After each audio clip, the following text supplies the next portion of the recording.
Hello friends, চলে এসেছি আবার একটি ভিডিও নিয়ে। তো আজকের ব্লগটি সেরকম তেমন কিছু হবে না এবং কোথাও ঘুরতে যাওয়া হবে না। আজকের ব্লগটি একটি ইনফরমেশন নিয়ে হতে চলেছে, কারণ কাল থেকে অনেক জল পড়েছে। তো কোথাও যেতেও পারছি না জলে জলে, এবং জলে জলে তোমায় কেমন লাগছে, ক্যাচকেচি লাগছে। আজকেও জল পড়ছে সকাল থেকে, এবং তো টাওয়ারেরও অনেক ডিস্টার্ব করছিল সকাল থেকে। একদম কোনো নেট, কোনো কল, কোনো কিছুই হচ্ছিল না। তো এই প্রবলেমটা শুধু কমলপুর থেকে হয় এবং বাকি কোথাও হয় কোনো যায় নাই। লাইনের সাথে মনে হয় লিঙ্ক আছে টাওয়ারের, তো লাইন যখনই যায় তখনই প্রবলেম করে। তো আজকের ব্লগে তেমন কিছু হবে কি নাই, কেমন জল পড়ছে, বাইরের কেমন অবস্থা, কোথাও যেতেও পারছি নাই। তো সেটার জন্যেই আর কি কোনো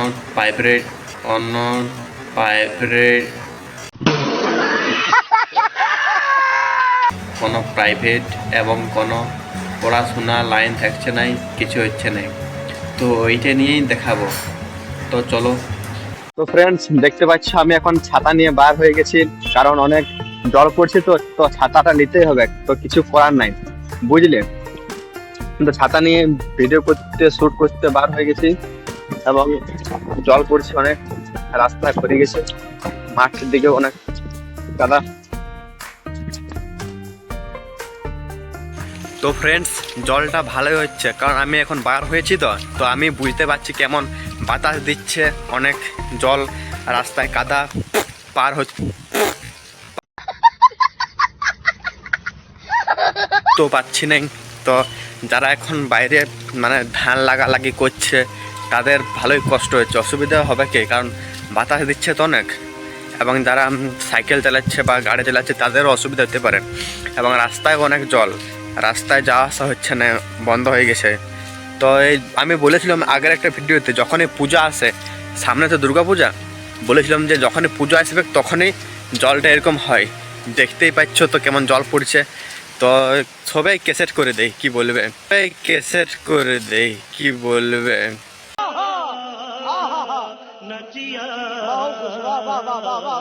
যখনই কিছু বললাম একটু আনন্দ করব পূজাতে, তো জল জল আর জল, কি বলবো, হোক জল, ওইটা তো প্রকৃতি, আমরা কি আটকাতে পারবো? তাহলে চলুক, নিজের কাজ করুক, আমরাও নিজের কাজ করব নিজের। তো আমি ভিডিও শ্যুট করতে করতে আমি এখন মন্দির চলে এসেছি। তো সামনে দুর্গা পূজা, তো প্যান্ডেল হচ্ছে, তো প্যান্ডেলটি তোমাদেরকে সবাইকে দেখাই দিই, ঠিক আছে? চলো।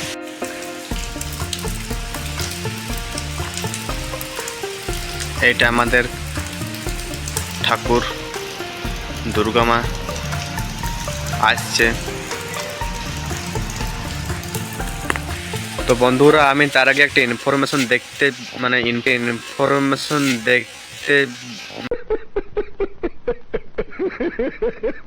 বলতে চাই। তো দুর্গাপূজা, তো মা মনে হচ্ছে নদীতে, মানে নাম মনে হচ্ছে নদীতে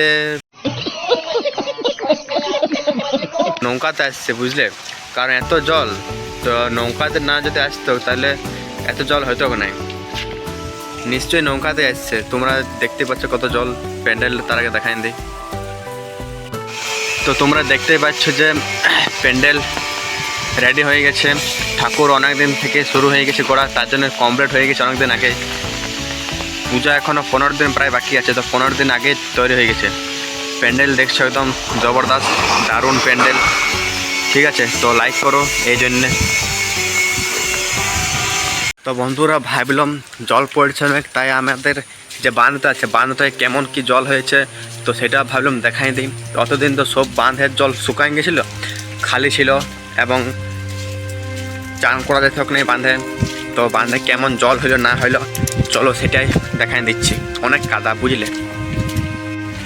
তো দেখো বাঁধের অবস্থা কি হয়েছে, পুরা জল বাঁধের থেকে বাইরে রাস্তায় বার হয়ে যাচ্ছে, কি বলবে, অনেক জল, অনেক জল।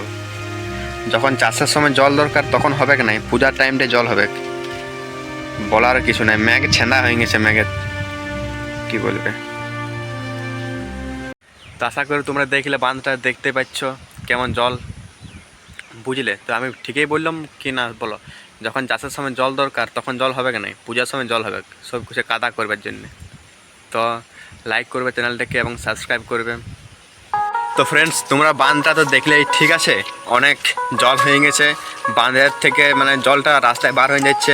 তো তার আগে তোমাদের আরেকটা জিনিস দেখাই দিই, তোমরা সে রথটা না জানো তো, রথ কমলপুরের রথটাও দেখাই দিই, চলো।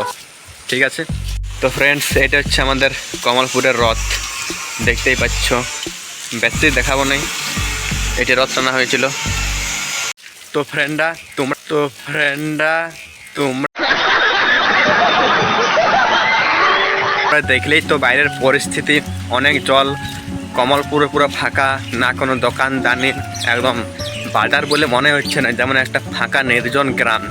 তো জল পড়েছে, জলে তো বাইরের থেকে বাজার কেউ আসবে নাই, তো দোকানের ঠেলাগুলোতে লস হবে, তো আসে কী হবে। তো জল দেখা যাক কবে ছাড়াই, তো তোমরা কমেন্ট করো একটু কবে জল ছাড়াবে। তো আমি রুম চলে এলাম, জলে বলে কে অত ভিজবে, তাও ভাবলাম একটা ভিডিও শ্যুট করা যাক, আজকের একটা ভিডিও দেবো, তার জন্য ভিডিও শ্যুট করলাম। ঠিক আছে, তো তোমরা চ্যানেলটাকে লাইক করবে,